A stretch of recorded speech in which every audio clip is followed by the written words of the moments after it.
I'm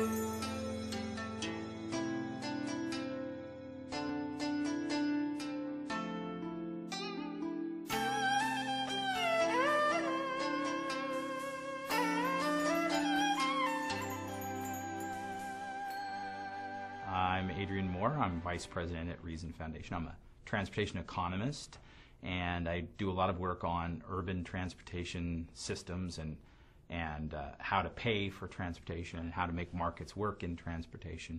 I've been working now for a number of years on a project in China, working with some universities in China as well as one municipal government there on figuring out some ways they can approach their transportation systems that take advantage of pricing and markets, but also builds out the kind of infrastructure they need for the population growth they have. They've got a fair number of cities that are bigger than any city in the U.S. except for New York.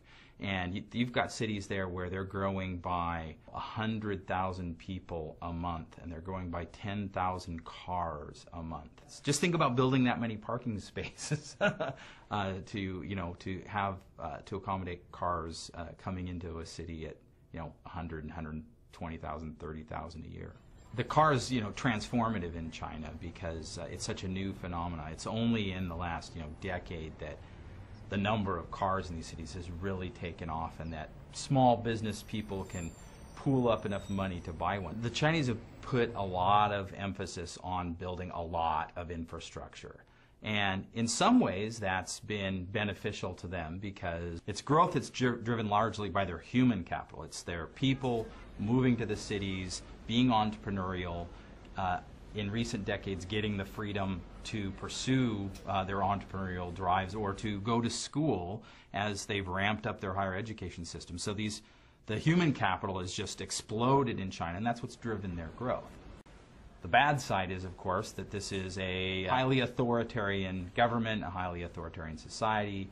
They've not held back from displacing millions of people in order to build this infrastructure. There's no property rights there, so they've done what they want when they want and how they want, which when it works, looks like an economic benefit because you're not counting the cost to all the people who are displaced or pushed aside. I don't actually find rush hour in Chinese cities to be that radically different from rush hour in Chicago or Los Angeles. In China, the big difference is you see a lot of other people traveling by means other than cars still, which you don't see in the U.S. I mean, in the U.S., outside of New York, in cities like Chicago and San Francisco, you still got more than 80% of the people traveling by car. So, yeah, you might see the train go by in Chicago or San Francisco or the BART line or whatever, but you don't see a lot of people walking, you don't see a lot of people biking. There's every city in China that you travel through by car, when you're stuck in traffic, you see, there's a lot of people walking, there's a lot of people biking, there's a lot of people on those buses and trains. They're full. They're not like the empty buses and trains you see in most U.S. cities.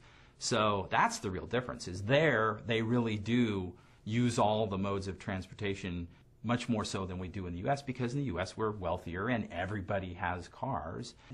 I've always been fascinated by the fact that if you're a poor person in a city in the United States and you do not own a car, you borrow more rides from friends with cars than you ride the transit system, according to national statistics. So, it's an interesting system where bumming a ride is a better system for most people than using the public transit system.